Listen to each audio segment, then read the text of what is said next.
बहुत ही मेहनती था। वो कश्मीर के जंगल में मूंगफली बेचा करता था। इस काम में उसकी पत्नी टुनटुनी चिड़िया उसका हाथ बटाती थी।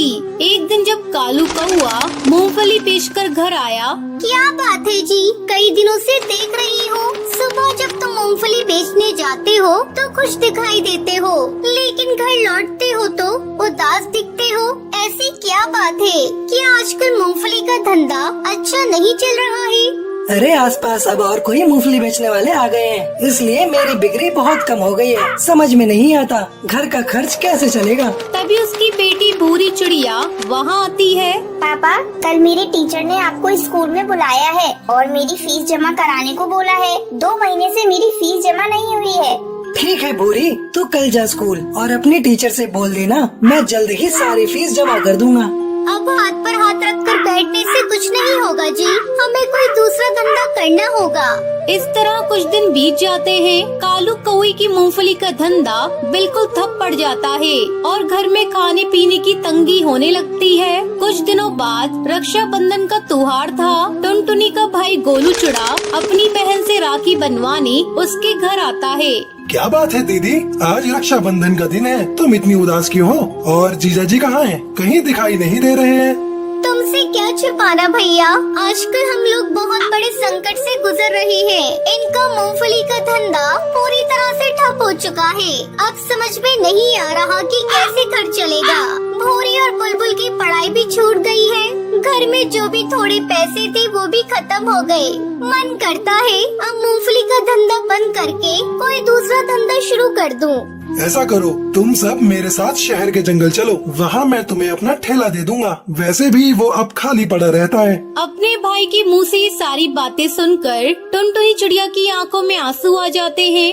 भैया, आज तुमने रक्षाबंधन के दिन बहुत बड़ा तोहफा दिया है मुझे। अरे कहाँ हो जी, यहाँ आओ। ये देखो, मेरा भाई गोलू आया है। टुनटुनी चिड़िया की आवाज सुनकर कालू कौआ वहाँ आता है। क्या बात है, इस तरह क्यों चिल्लाकर मुझे बुला रही हो? ऐसा लगता है जैसे तुम्हें कोई बहुत बड़ा खजाना मिल गया। हाँ, खजाना ही तो मिला है मुझे। मेरा भाई हम लोगों को शहर के जंगल ले जाने के लिए तैयार है। चलो अब चलकर वही मूंगफली का धंधा करना। अगर किस्मत ने साथ दिया तो शहर के जंगल में हमारा धंधा अच्छा चलेगा। फिर टुनटुनी चिड़िया अपने पूरे परिवार के साथ शहर आ जाती है। कालू कौआ शहर के जंगल में मूंगफली का ठेला लगाता है।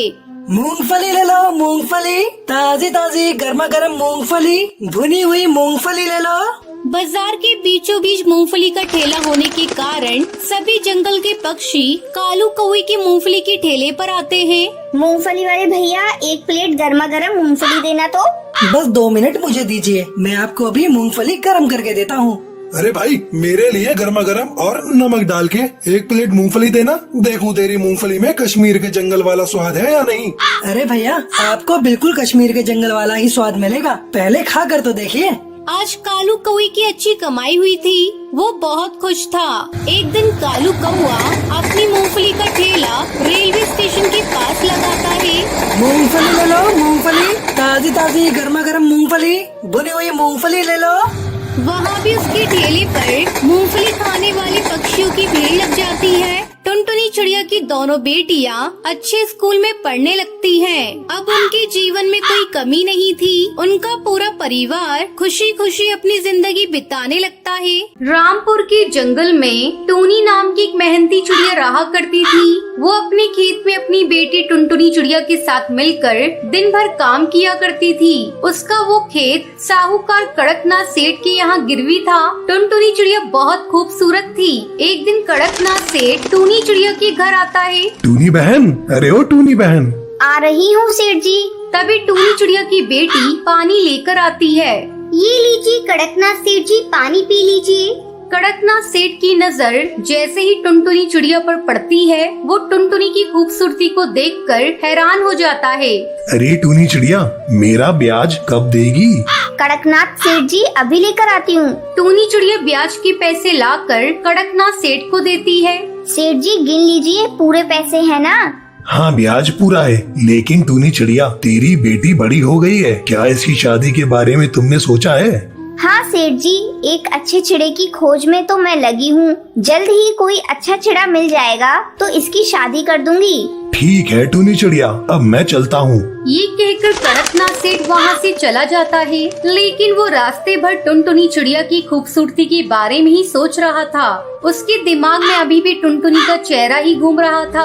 ऐसे ही वक्त गुजरता जाता है। टूनी चिड़िया अगली फसल की तैयारी करती है। टुनटुनी बेटा, इस बार हम फिर से खेतों में अच्छी मेहनत करेंगे, जिससे फसल अच्छी होगी। अगर फसल अच्छी हुई तो इस बार कड़कनाथ सेठ का पूरा कर्जा चुका देंगे और अपने खेत को छुड़ा लेंगे। हाँ माँ, कड़कनाथ सेठ का बार बार अपने घर आना मुझे अच्छा नहीं लगता। वो मुझे अजीब नजरों से देखता है। बेटा, तेरी ये बात तो बिल्कुल सही है। अब हम दोनों खेतों में काफी मेहनत करेंगे। कुछ दिनों बाद उनके खेतों में फसल लहरा उठती है। माँ, इस बार अपने खेत में बहुत अच्छी फसल हुई है। हाँ टुनटुनी चिड़िया, फसल तो इस बार बहुत अच्छी हुई है, लेकिन भगवान से इस बार यही प्रार्थना करती हूँ कि खेत से फसल ठीक ठाक घर तक पहुँच जाए। माँ, तुम घबरा क्यों रही हो? खेत में फसल तो पक गया है, बस काटने भर की देरी है। उसके बाद इसे हम लोग घर पहुँचा देंगे। हाँ बेटा, इसलिए तो भगवान से हाथ जोड़कर प्रार्थना कर रही हूँ कि मौसम ठीक ठाक बना रहे। टूनी चिड़िया का डर सच में बदल जाता है। लगातार सप्ताह भर बारिश होती रहती है। मैं इसी दिन के लिए डर रही थी, लेकिन भगवान से इस बार मेरी फसल को देखा नहीं गया। अब हम दोनों कड़कनाथ सेठ का कर्जा कैसे चुकाएंगे? उसे ब्याज देने के भी पैसे नहीं है मेरे पास, और ये बारिश तो रुकने का नाम ही नहीं ले रही है। जब बारिश थमती है तब टूनी चिड़िया की पूरी फसल बर्बाद हो चुकी थी। तभी कड़कनाथ सेठ टूनी चिड़िया के घर आता है। टूनी चिड़िया, तेरी फसल तो बर्बाद हो गई, लेकिन मुझे तेरे ब्याज का पैसा चाहिए। तू उसे देने के लिए मना मत करना, मैं उसे आज लेकर ही जाऊंगा।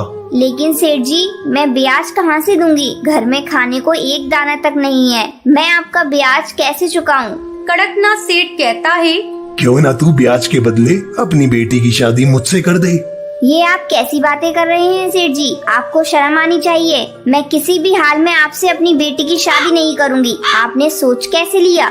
अपनी उम्र का तो लिहाज कर लेते। तो ठीक है, अगर तू अपनी बेटी की शादी मुझसे नहीं करेगी तो मेरे ब्याज के पैसे चुका। अगर तू अपनी बेटी की शादी मुझसे कर देती है तो मैं तेरे गिरवी पड़े खेत को दे दूंगा। कड़कनाथ सेठ जी, आपकी बातें मुझे मंजूर नहीं। मैं तेरे सामने आखिरी बार एक शर्त रखता हूँ। इस डाल पर बहुत सारे रंग बिरंगे पत्थर हैं। मैं यहाँ से 2 पत्थर उठाऊंगा, एक सफेद और एक काला, और इसे एक झोले में डाल दूंगा। अगर तेरी बेटी ने सफेद पत्थर निकाले तो मैं तेरे खेत को छोड़ दूंगा, और अगर तेरी बेटी ने काले पत्थर निकाले तो मैं उससे शादी कर लूंगा। टूनी चिड़िया बहुत सोच समझकर कड़कनाथ सेठ की शर्त को हाँ कर देती है। उसके बाद कड़कनाथ सेठ 2 पत्थर उठाकर झोले में डालता है। टुनटुनी चिड़िया देखती है कड़कनाथ सेठ ने दोनों काले पत्थर ही झोले में डाले हैं। कड़कनाथ सेठ जी, लाइए, मैं पत्थर को निकालती हूँ।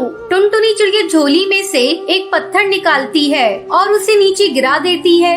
अरे कम बखत, ये तूने क्या किया? इसमें से पत्थर निकालकर तूने नीचे क्यों गिरा दिया? अब मुझे कैसे पता चलेगा कि तूने किस रंग का पत्थर निकाला? तो सेठ जी, आप इतना परेशान क्यों हो रहे हैं? आप देख लीजिए इस झोली में कौन सा पत्थर है। साहूकार झोली में से काला पत्थर निकालता है। वो शर्त हार चुका था और वो टूनी चिड़िया को उसका खेत वापस कर देता है। इस तरह टुनटुनी चिड़िया अपनी समझदारी से कड़कनाथ सेठ से शर्त जीत जाती है। फिर दोनों माँ बेटी खुशी खुशी रहने लगती है। रामपुर के गाँव में कालू नाम का एक गरीब कौवा रहता था। वो जंगल का सबसे गरीब पक्षी था। कालू कौवा अपनी पत्नी टुनटुनी चिड़िया और बेटी पिंकी चिड़िया के साथ रहता था। एक दिन, सुनो जी, तुम एक काम क्यों नहीं करते? इस गांव में तो कोई काम मिलने से रहा। तुम वो नदी के पार वाले गांव में भी तो जाकर कोई काम ढूंढ सकते हो। शायद कोई काम मिल जाए। पर टुनटुनी, उस जंगल का रास्ता बहुत खराब है। पर कुछ तो करना पड़ेगा जी। पिंकी को कब तक रूखा सूखा खिलाते रहेंगे? कोशिश तो करनी ही पड़ेगी ना। ठीक है टुनटुनी, मैं कल सुबह ही दूसरे गांव के लिए निकल जाऊंगा ताकि समय से वापस आ सकूं। जी, मैं भी चलती हूँ आपके साथ। जब तक पिंकी स्कूल से आएगी तब तक तक हम वापस आ जाएंगे। अगले दिन टुनटुनी चिड़िया और कालू कौआ दूसरे गांव के लिए निकल जाते हैं। सुनो जी, मैंने कुछ भुने चने और गुड़ रख लिया है। रास्ते में भूख लगेगी तो खा लेंगे। आधे रास्ते चलने पर कालू कौआ थक जाता है। वो टुनटुनी चिड़िया से कहता है,